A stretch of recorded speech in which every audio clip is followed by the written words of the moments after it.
오늘 우리에게 주시는 말씀은 마태복음 21장 1절부터 11절까지의 말씀입니다. 내게 주시는 말씀입니다. 우리 함께 봉독하겠습니다. 그들이 예루살렘에 가까이 가서 감람산 벳바게에 이르렀을 때에 예수께서 두 제자를 보내시며 이르시되 너희 맞은편 마을로 가라. 그리하면 곧 매인 나귀와 나귀 새끼가 함께 있는 것을 보리니 풀어 내게로 끌고 오라. 만일 누가 무슨 말을 하거든 주가 쓰시겠다 하라. 그리하면 즉시 보내리라 하시니 이는 선지자를 통하여 하신 말씀을 이루려 하심이라. 일러스되 시온 딸에게 이르기를 내 왕이 내게 임하나니 그는 겸손하여 나귀 곧 멍에 매는 짐승의 새끼를 탔도다 하라 하였느니라. 제자들이 가서 예수께서 명하신 대로 하여 나귀와 나귀 새끼를 끌고 가서 자기들의 겉옷을 그 위에 얹음에 예수께서 그 위에 타시니 무리의 대다수는 그들의 겉옷을 길에 펴고 다른 이들은 나뭇가지를 베어 길에 펴고 앞에서 가고 뒤에서 따르는 무리가 소리 높여 이르되 호산나 다윗의 자손이여 찬송하리로다. 주의 이름으로 오시는 이여 가장 높은 곳에서 호산나 하더라. 예수께서 예루살렘에 들어가시니 온 성이 소동하여 이르되 이는 누구냐 하거늘 우리가 이르되 갈릴리 나사렛에서 나온 선지자 예수라 하니라. 아멘. 자리에 앉아주시기 바랍니다. 오늘은 마태복음 21장 1절 11절까지의 말씀을 가지고 왜 나귀였을까라는 제목으로 함께 말씀을 나누고자 합니다.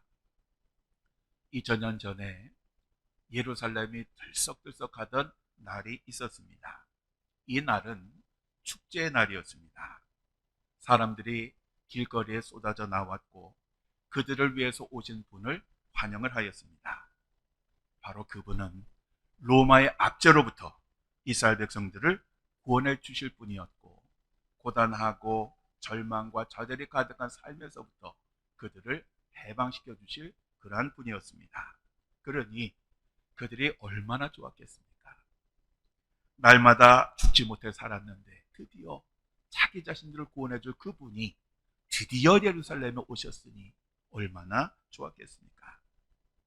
그래서 그들은 길거리에 나와서 그분이 지나가는 길에다가 자기의 그 귀한 겉옷을 깔아서 카페트로 만들고 환영을 했습니다.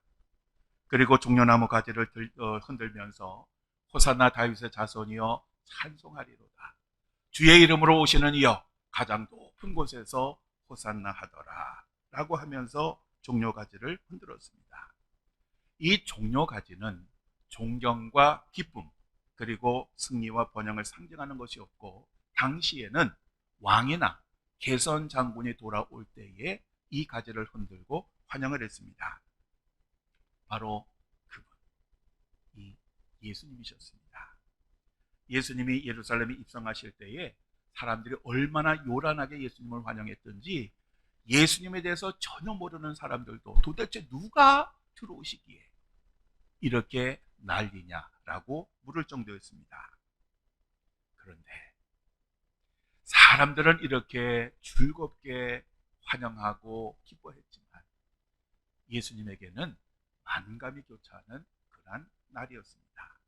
왜냐하면 사람들의 생각과 기대처럼 예수님은 왕에 등극하시러 올라오시는 것이 아니라 십자가에서 죽으시기 위해서 예루살렘에 들어오셨기 때문입니다. 예수님은 지금 저렇게 즐거워하고 뜨겁게 환영하는 사람들이 곧 돌아서서 자신을 배신하고 욕하고 조롱하고 십자가에 못 박아 죽이라고 소리칠 것을 너무너무 잘 아셨습니다. 그리고 십자가 죽음 이전에 얼마나 끔찍한 고통이 기다리고 있는지도 아셨습니다. 그러니 예수님은 그 마음이 어떻게 하셨겠습니까? 예수님은 피하고 싶으셨어요. 그렇지만 피할 수가 없었습니다. 그러니 그 마음이 얼마나 더 힘드셨겠습니까? 그럼에도 불구하고 예수님은 묵묵히 그 길을 걸어가셨습니다. 왜냐하면 예수님께서 그 길을 가져야 우리 인간에게 참된 평화를 주실 수 있기 때문이었습니다. 인류 역사가 시작된 이래 전쟁이 없었던 기간은 거의 없었습니다. 그래서 인류의 역사를 전쟁의 역사라고 그렇게 표현을 해도 부족함이 없습니다. 지금도 중동과 유럽에서는 치열한 전쟁이 벌어지고 있습니다. 수많은 사람들이 죽거나 이 시간에도 다쳐나가고 있습니다. 사람들은 늘 평화를 원합니다. 그런데 그 평화는 늘 희망으로만 끝납니다. 왜냐하면 잘못된 방법으로 평화를 구하기 때문입니다. 인류는 역사를 통해서 힘이 없으면 망한다 라고 하는 것을 뼈저리게 느꼈습니다.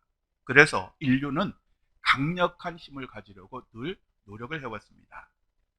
요즘 우크라이나와 러시아의 전쟁을 보면서 스웨덴이 중립국을 포기하고 나토에 가입을 하였습니다. 그리고 각 나라마다 군비를 확장하는데 얼마나 지금 아주 애를 쓰는지 모릅니다. 그래서 요즘 그 방위산업 기업들이 아주 호황을 누리고 있고 이 덕에 우리나라도 무기를 많이 팔고 있습니다. 사사시대 이스라엘 백성들은 끊임없이 자신들을 위한 왕을 세워달라고 하나님께 때를 썼습니다. 하나님은 안 된다고 분명히 말씀하셨지만 그들은 계속해서 왕을 달라고 요구했습니다.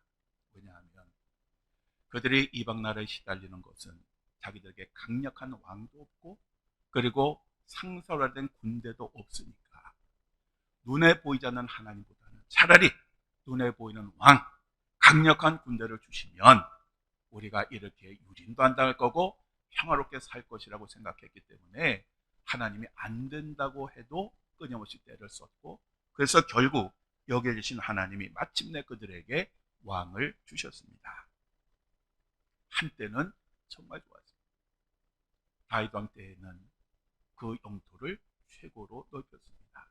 그 전에는 항상 다른 나라의 눈치를 보고 조공을 바쳤는데 다윗 왕 때에는 영토가 굉장히 넓어졌을 뿐만 아니라 이제는 주변의 나라들로부터 조공을 받는 그런 나라가 되었으니 얼마나 좋았겠습니까? 게다가 솔로몬 왕 때에는 세계가 우러러보고 부러워하는 그러한 나라가 되었습니다. 그런데 한때였습니다. 결국 그 왕들은 타락했고 백성들을 잘못된 길로 인도하였고 우상 숭배로 인해서 결국 나라가 쫄딱 망하고 말았습니다. 강력한 힘을 가지면 참 좋을 줄 알았는데 그들의 결과는 생각과 달랐던 것입니다. 바로 이것이 인간의 힘이 주는 결과입니다. 인간의 주는 그러한 그 평화라고 하는 것은 오래가지 못합니다. 인류는 역사를 통해서 힘이 강해야 한다라고 하는 것을 배웠지만 역설적으로 그 힘은 인간에게 평화를 주지 못했습니다. 만일 힘으로 평화를 얻을 수 있다면, 강력한 힘으로 평화를 누릴 수 있다면 가장 강력한 국가들은 국민들이 평화롭게 살아야 됩니다. 지금 세계에서 가장 강력한 국가를 꼽으라면 세 나라를 꼽습니다. 미국, 러시아, 중국입니다. 그런데 2023년에 세계 행복지수 통계를 냈는데 세계 10대 가장 행복한 나라들의 그에도 이 세 나라는 한 나라도 들지 못했습니다. 그러니까 강력한 군대를 가지면, 강력한 힘을 가지면 평화를 누릴 수 있느냐? 그렇지 않다라고 하는 것입니다. 만약에 이런 힘으로 평화를 얻을 수 있었다면 예수님은 십자가에 달리지 않으셨을 것입니다. 우리가 잘 아는 것처럼 예수님 주변에 항상 하늘의 군대 천사들이 있었습니다. 그래서 만약에 힘으로 참된 평화를 우리들에게 주실 수 있었다면 이 12군단도 더 되는 천사들을 동원해서 로마 제국을 제압하고 우리들에게 평화를 주셨을 것입니다. 그런데 예수님은 너무 무기력하셨습니다. 예루살렘에 입성하신 후에 예수님은 사람들에게 조롱과 비난을 당하셨고 이리저리 끌려다니면서 재판을 받으셨고 그리고 결국 무기력하게 채찍질을 당하셨고 그리고 무기력하게 골고다 언덕에 끌려 올라가셨는데 그것도 한 번에 올라가지 못하고 14번이나 멈추거나 쓰러지시고 결국 그래서 혼자 십자가를 지지 못하고 다른 사람의 도움을 받아서야 골고다에 오를 수가 있었습니다. 이러한 그 예수님의 그 모습을 보면 보는 사람이 민망할 정도로 정말 힘도 없고 무기력하셨습니다.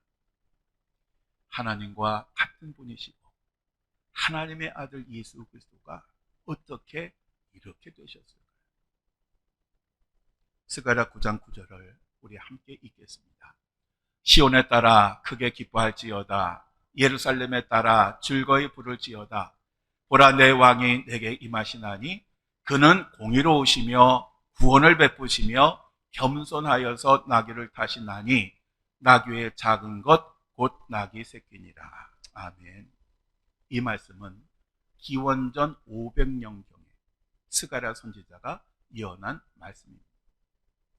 500년 전에 예언했던 그 내용이 지금 500년 후에 예수님을 통해서 이루어진 것입니다. 예수님은 어린 나귀를 타시고 예루살렘에 입성하셨습니다. 왜? 하필이면 어린 나귀였을까요? 이 나귀는 겸손과 평화를 상징하는 그러한 동물이었습니다. 예수님이 예루살렘에 입성하실 때에 아주 그 번쩍번쩍한 그러한 그 말이 아니라 어린 나귀를 타고 입성하신 것은 힘에 의한 평화가 아니라 십자가 죽음을 통한 평화를 예고하는 것이었습니다. 예수님이 탄생하실 때에 천사들이 이렇게 말을 했습니다. 지극히 높은 곳에서는 하나님께 영광이요, 땅에서는 하나님이 기뻐하신 사람들 중에 평화로다. 여기서 하나님이 기뻐하시는 사람들이란 하나님의 은총을 받은 사람들입니다. 결국 예수 그리스도의 피로 그 하나님과 관계가 회복된 사람들에게 주어진 그 평화, 바로 그 평화가 예수 그리스도를 통해서 주어진 것입니다. 예수님께서 예루살렘에 들어가신 것은 저주의 십자가에서 죽으시기 위함이었습니다. 왜요? 그렇게 하셔야 우리들의 죄가 씻음을 받고 하나님과 화해될 수 있는 유일한 그러한 길이었기 때문입니다. 로마서 6장 23절에 죄의 삭은 사망이라고 말씀을 하고 있습니다. 바로 이 말씀을 이루시기 위해서 예루살렘에 들어가신 것입니다. 우리 예수님이 이렇게 십자가에서 우리를 위해 죽으셨기 때문에 우리들의 모든 죄가 깨끗이 씻음을 받았고 그래서 우리들에게 참된 평화가 주어진 것입니다. 영국의 정신의학과 그 의사가 이런 말을 했습니다. 인간은 그의 영혼이 평화로울 때는 아무리 참혹한 경험이라도 맞서 싸워 나갈 수 있습니다. 그렇지만 영혼이 평화롭지 못하면 편지를 쓰는 것만큼의 사소한 일이라 할지라도 해낼 수 없습니다. 평화가 인간을 강하게 만드는 것이지 힘이 평화를 주는 것은 아니라는 것입니다. 참된 평화는 힘으로 또는 소유로 주어지는 것이 아닙니다. 권세와 재물과 명예로 얻을 수 있는 것이 아닙니다. 인간들의 지식이나 노력이나 사상이나 철학으로 가능한 것도 아닙니다. 평화의 왕이신 예수님이 우리 안에 들어오실 때, 그분이 우리들의 왕이 되실 때, 그때 우리들은 참된 평화를 누리게 되는 것입니다. 찬송가 413장에 보면 바로 이런 가사가 있습니다. 내 평생에 가는 길 순탄하여 늘 잔잔한 강 같든지 큰 풍파로 무섭고 어렵든지 나의 영혼은 늘 편하다. 내 영혼 평안해. 내 영혼 평안해. 두 화가가 평화에 관한 자기 자신들의 그 생각을 그림으로 그렸습니다. 한 사람은 아주 거울과 같이 아름다운 그 호수에 비치는 저녁 노을을 그렸는데 이 그림에 보면 나무들과 아름다운 꽃들과 그리고 그 가운데 있는 고요함이 피어나는 아주 평화로운 그러한 모습이었습니다. 또 다른 화가는 아주 무섭게 몰아치는 폭풍우를 그리고 그리고 그 폭풍우가 아주 시커먼 하늘에 그 구름이 있고, 그리고 세차게 비가 내리는데 마치 절벽을 무너뜨린 것처럼 그렇게 세차게 비가 내립니다. 그런데 그 폭풍우 속에 하나의 반석이 있는데, 그 반석에는 어린 새끼들의 보금자리가 있습니다. 어미새가 그 어린 새끼들을 품고 있는데 그렇게 평화로울 수가 없습니다. 어느 그림이 참된 평화를 보여주시는 걸까요? 예수님께서 우리와 함께 하시면 우리들의 삶에 어떤 풍파가 있든지 간에 우리는 평화를 누릴 수가 있습니다.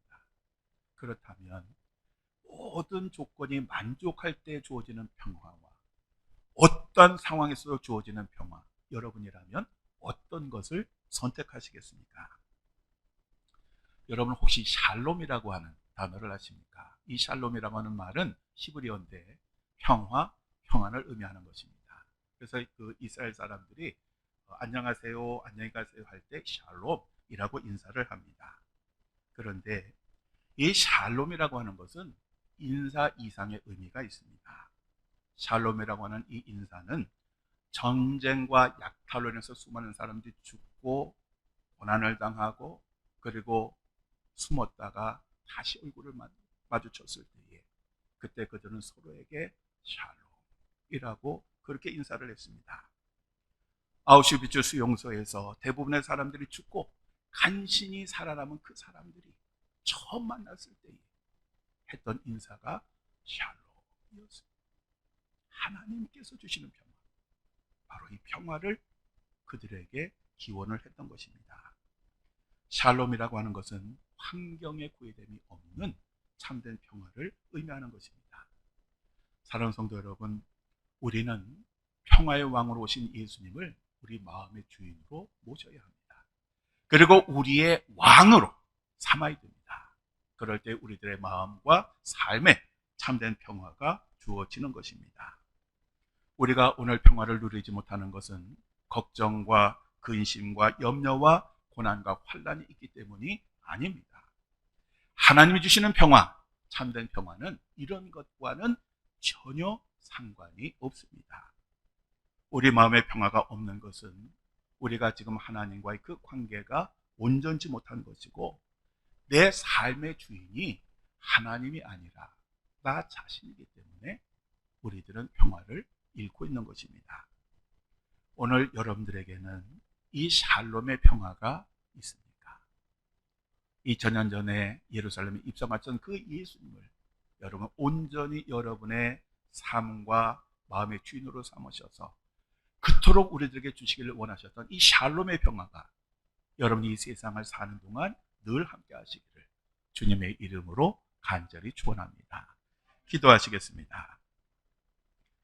저희들에게 조건에 구애됨이 없는 참된 평화를 주시기 위하여 십자가에서 대신 죽으신 주님, 험하고 거친 이 세상을 살면서 저희들을 구속하신 하나님께 저희들의 삶을 온전히 드리게 하시고 하나님과 함께 함으로써 하나님 주시는 샬롬의 평화가 넘치는 복을 허락하여 주옵소서.